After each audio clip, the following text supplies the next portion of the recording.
Okay we are back on track baby. हमें अपने नए कैप्टन अमेरिका के लिए एक अच्छा इंसान चाहिए था और अपने सैम विल्सन इस बार दूसरी बार खुद को साबित करेंगे कि वही है अपने अगले कैप्टन अमेरिका जो रिस्पॉन्सिबली इस ओहदे के लायक हैं और एक अच्छे इंसान हैं। अब इनके अलावा अपने मेन ट्रेलर की हाईलाइट है थंडरबोल्ट रॉस ए रेड हल्क, क्योंकि पता नहीं आखिरी बार हल्क को देखे कितना टाइम बीत गया है एंड इट लुक्स लाइक कि भाई वो अनकंट्रोलेबल रेज, वो लाल वाला रेज हमें हैरिसन फोर्ड के साथ इस रेड हल्क में देखने को मिलेगा ही मिलेगा। जहां इस बार उनकी मूछें तो नहीं है, इन ट्रेलर के पहले ही डायलॉग में ये बात मेंशन कर दी गई है, जिसको लेकर ये बात थोड़ी सी हम अटकलें लगा सकते हैं कि आगे चल के जो थंडरबोल्ट्स मूवी आएगी उसमें हमें उनकी मूछी देखने को मिल जाए, जो कि एक तरीके का डेवलप्ड पर्सनैलिटी को भी दिखाएगा। पर भाई फिलहाल के लिए हमें इस टीजर में सिर्फ 2 सेकंड के हल्क को ही देखकर अपना पेट भरना पड़ेगा। पर भाई ऐसी बात नहीं है कि इस टीजर में सिर्फ यही एक मेन हाईलाइट थी। हमें इटर्नल से अबैंडेड तैमुद भी देखने को मिला, 2 फैल्कन्स भी देखने को मिले, अपने एस्पेसितो भाई भी बंदूक उठाते हुए देखने को मिले, जहां पे भाई ये फीलिंग थोड़ी सी अच्छी आ रही है कि चलो बंदा प्लानिंग के अलावा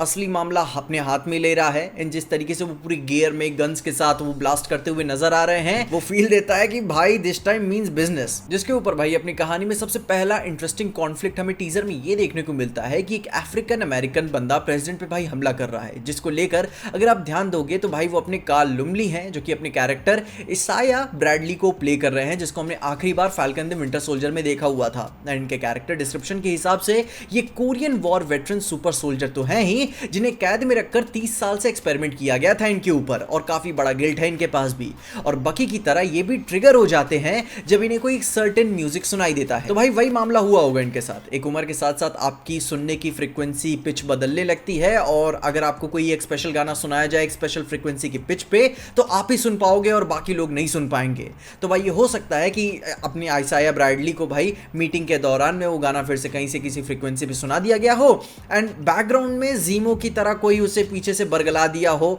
कि भाई ये गाना सुनने पे ये तुम करना शुरू कर दोगे, क्योंकि भाई कोई भी साउंड माइंड से प्रेसिडेंट पे हमला क्यों ही करेगा। जैसे भाई पता है काफी सारी सिमिलैरिटीज नजर आती हैं अपनी पुरानी कैप्टन अमेरिका मूवीज से, एंड ये उसी बकी की तरह बिल्डिंग से कूदना, वहीं गाड़ियों के एक्सप्लोजन, उसी तरीके से एक बंदे पर भाई ऑर्गेनाइज अटैक करवाना, एंड वही सेम टोन कैरी करके चलना, जो कि भाई बताता है कि मार्वल ने अपने कैप्टन अमेरिका की टोन क्रैक कर ली है और वो उसी पे इज्जतदार तौर से टिके भी रहेंगे, एंड वही लोगों को चाहिए भी। जहाँ भाई फाइगी ने प्रॉमिस किया हुआ था कि अपनी पुरानी कैप्टन अमेरिका की मूवीज के मूड को ये फॉलो करेगा, एंड सबको यही पसंद भी आता है। लेकिन ये प्रॉमिस भी भूलो मत, उन्होंने यही सेम वादा में फाल्कन द विंटर सोल्जर के साथ भी किया हुआ था, एंड यही फिर से सेम वादा सीक्रेट इन्वेजन के टाइम पे भी किया हुआ था कि बहुत सीरियस बना रहे हैं, काफ़ी ग्रिटी होगी, मज़ा आएगी देखने में, एंड आते आते भाई पूरी कहानी पलट जाती है, उसकी सीरियसनेस खत्म ही हो जाती है। जहाँ पे भाई फिंगर्स अपने अभी के लिए क्रॉस्ड ही रखते हैं कि इतने रीराइट्स के बाद, इतने रीशूट्स के बाद भाई कहानी अभी रिलीज होने में 8 महीने बचे हुए हैं, तो भाई अभी चेंज होने का रूम बहुत है इनके पास। लेकिन भाई अपनी फीलिंग्स एंड फ्यूचर प्रोजेक्शंस की बात हो गई हो, तो भाई पहले टीजर हमें क्या डिटेल्स बता के जाता है कि पहली जरूरी बात अपनी ये देखने में आती है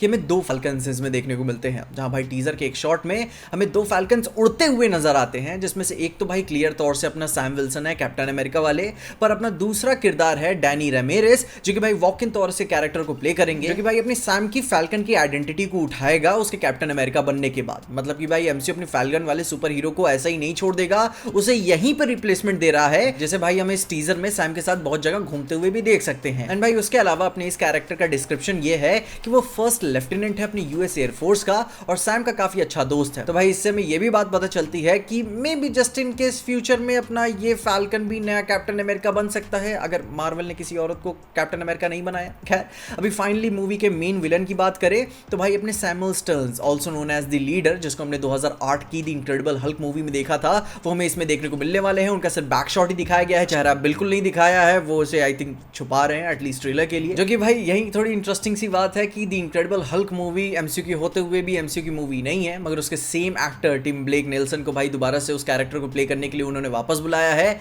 और पीछे से सारे केओस को वो मास्टरमाइंड के तौर पे हैंडल कर रहे हैं, जो कि शुरू में जीमो की तरह तो नजर आएंगे, पर मैं थोड़ी सी उम्मीद ये भी करके चलता हूं कि वो थोड़ा सा एक्शन करते हुए भी नजर आए, क्योंकि भाई द इनक्रेडिबल हल्क मूवी के मुताबिक उनका सिर्फ दिमाग ही नहीं बल्कि भाई पावर्स भी बड़ी हैं, जिसके साथ साथ हमें कहानी में एक और भी बहुत ही जरूरी सुपर हीरोइन भी देखने को मिलेगी, जो कि कैनोनिकली एक म्यूटेंट है और एक इजरायली सीक्रेट सर्विस की एजेंट भी है, जो कि भाई यूएस में काम कर रही है, जिसको लेकर थोड़ी कंट्रोवर्सी भी थी कि आज के माहौल के हिसाब से इस कैरेक्टर को भाई ये कैसे पोर्ट्रे करेंगे, बट इट लुक्स लाइक कि ये रहेगी और काफी जरूरी रोल में रहेगी, क्योंकि इसका कैरेक्टर कहानी के लिए बहुत इंपॉर्टेंट है मार्वल के मुताबिक। मुताबिक। जहाँ भाई अब हमें टीजर में कैप्टन के ही काफी सारे सूट्स के वेरिएंट्स देखने को मिल गए, but I think this one is the final one, जो कि भाई रेड हल्क से लड़ने के टाइम पे हमें नजर आ रहा है एंड डिस्ट्रक्शन भी काफी बड़े लेवल का होते हुए भी दिख रहा है। एक सीन में तो वो पूरे व्हाइट हाउस का एक पोर्शन ही डिस्ट्रॉय करते हुए नजर आ रहे थे, जो कि भाई प्रॉबेबली वो रेड हल्क के थ्रू ही किया गया होगा या फिर उसने कुछ उठा के फेंका होगा, बट मेरे बेट्स अभी रेड हल्क पे ही हैं, क्योंकि भाई मैंने एक एक फ्रेम करके देखा, इन्होंने सब कुछ छुपा के रखा हुआ है एंड कुछ गुलाबी ग्लिम्सेस हैं मगर तय तौर से कहने लायक कुछ भी नहीं। जहां पे अब ये बात बहुत ही अच्छी लग रही है कि भाई सैम स्टीव रॉजर्स बनने की कोशिश नहीं कर रहा है, इवन वो तो कैप्टन अमेरिका बनने की भी कोशिश नहीं कर रहा है, वो बस अपनी मुश्किल हालातों में एक अच्छा इंसान बन रहा है